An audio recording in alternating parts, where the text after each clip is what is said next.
Monster Hunter Freedom Unite for the PSP. The sweet memories of hanging out at my friend's house, spending all day doing nothing but crafting weapons and taking down giant monsters? Yeah. Hi, I'm Alex1860. Let me tell you about this game. Capcom's Monster Hunter is a series that revolves around nothing more than hunting monsters with giant weapons to get better and better weapons and armor, and Freedom Unite for the PSP is no different in this. Now, that probably sounds pretty repetitive and tedious, right? Well, surprisingly not. I wasn't being sarcastic when I called the memories sweet. The series is still alive due to the amount of variation between each monster and every weapon, and Capcom made sure there was a lot of variation. Let me take a step back and explain exactly what Freedom Unite is. After all, that is what the review is about. Monster Hunter Freedom Unite is an expansion of Monster Hunter Freedom 2. Same town, same people, same story. The difference? Well, this added so many more monsters, quests, equipment sets, downloads, etc. that it almost feels brand new, and I feel that this was a great move on Capcom's part. Right when you start, you get to make your hunter, and while the character customization isn't amazing, it's still pretty good, especially for a game in which you'll spend most of your time wearing a helmet. Your character is then thrown into a cutscene showing exactly how you got to the village of Poke, and right away, you can start fighting stuff. Just like that. The monsters you'll fight vary from velociraptor-type wyverns, giant birds, to dragons, and anything in between, which does include giant pink apes. No joke. This game has a great sense of humor in my opinion, because while it doesn't normally get in the way, it's not non-existent either, it's still there. In fact, about half the town's population consists of talking felines, and about half of them are your chefs and comrades. And some of the weapons in the game are joke material as well. I mean, a giant ham as a hammer, a swordfish for a bow, a plunger for a lance. I may be immature, but I like it. Anyways, that brings me to the next point. The weapons. There are 12 different weapon types, each with their own unique style of controls. There are great swords, long swords, sword and shields, dual blades, hammer, hunting horn, lance, gun lance, bows, and light and heavy bowguns. And I'm not even going to mention how many different weapons there are in each class, considering there are well over 1,000 total in the game. So yeah, a lot. This variety easily allows anyone to figure out which weapons are right for them. But for upgrading, it might be best to use the internet to figure out which ones you want, since the game won't show the entire weapon tree. Now, the controls for this game are different. This seems to be the thing that beginners have the hardest time with, but trust me, with practice it gets so much easier. That's pretty much all I have to say about that, so let's move on and talk about the quests. When you walk outside of your house and head to the other end of the village, you'll find the village chief. Talk to her and she'll give you some quests. These are pretty much the story quests and they're fairly easy, but when you finish them you'll find that our cat Nikot has some for you too. Nikot's quests are sometimes called hard rank offline quests by players, which is pretty much true. In these, everything has more health and strength, making you feel almost like a beginner again. This game just loves to do that. But when you're done with those, congratulations, you finished the story quest. Pat yourself on the back because it's game over. Right? Well, not exactly. There are still quests in the guild hall. The guild hall is meant for multiple people, and while it can be played offline, the quests are a little harder than the story quests. In it, there are a few more ranks of quests. Normal quests, which you'll breeze through if you beat in the offline, hard rank quests, which are a little harder than the Nikot's, and the new addition, G rank. G rank is not a good place to fight alone. It gets to be extremely brutal, and honestly, I've never gotten completely past it, even with the help of my friends. For those who know the game, Crimson Fatalis. That's all I'm gonna say. The last group of quests in the guild hall are called Treasure Hunter's quests, and if you can't tell by the name, they're a bit different. In these quests you have 20 minutes instead of the regular 50, and you have to get 2,000 points before the time's up. To get these points, you have to go around killing and gathering, trying to get plenty of items that aren't available in other types of missions. Each of these items are worth a set amount of points according to their rarity and what you had to do for them. Pretty much these are completely skippable unless you just want Poke points or you want to get everything on your guild card, which I'll get into that later. Now, this still leaves one more place to get quests. The training hall. In the training hall, you can choose from solo training, group training, and beginner training, but unfortunately, I'll have to skip group training since I've actually never tried it. Beginner training, on the other hand, I could say is very useful to those just starting. Although very boring to some, it allows beginners to grasp the controls and figure out what to do in certain circumstances. Solo training is different, however.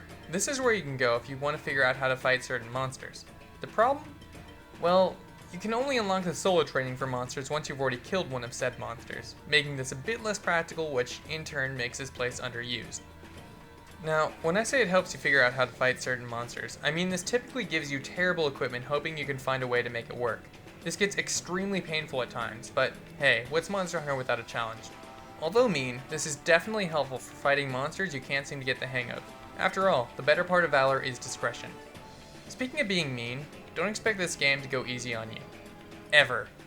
Monster Hunter games are known for being nice and peaceful for the first couple quests before throwing you straight into the fire. Even though death isn't a big deal in this game since you have 3 lives per quest and it's actually just passing out instead of dying, the learning curve is still huge.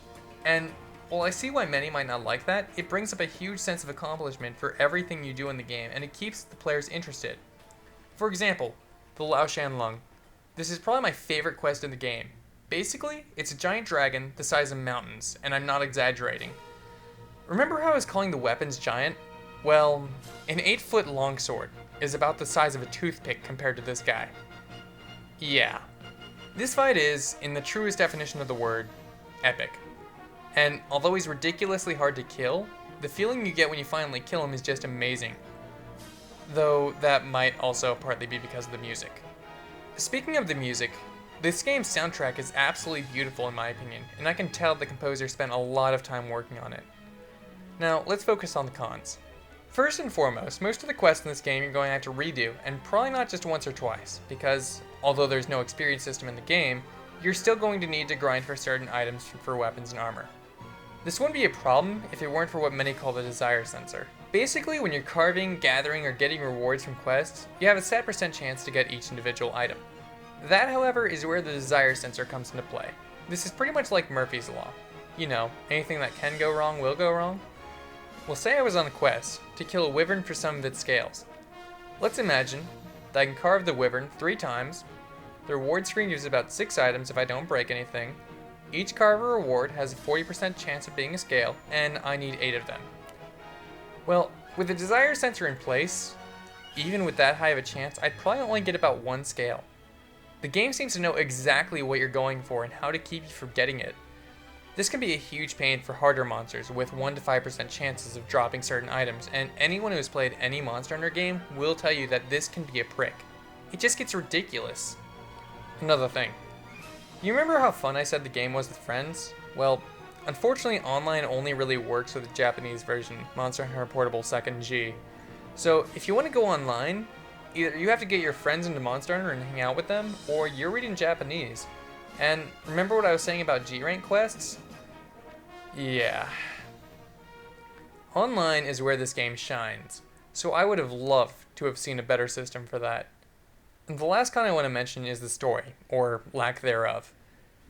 Pretty much, you start off watching a cutscene of your newly created character being thrown off a mountain by a wyvern known as the Tigrex.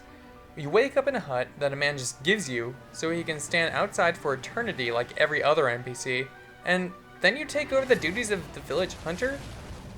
And that's it. That's pretty much the entire story besides some small stuff certain NPCs mention later on. Now, normally I play games for the story, but this is different, and most people seem to agree that the games in the Monster Hunter series just really don't need much story because the simplicity of it allows you, the player, to make your character's backstory yourself. I am going to say this though, if you're one of those people that absolutely needs a storyline, this game is probably not for you. Now, remember a while back when I said I'd talk about the guild card? Don't worry, I didn't forget. In this game, you're given a guild card that keeps track of everything, and I mean everything.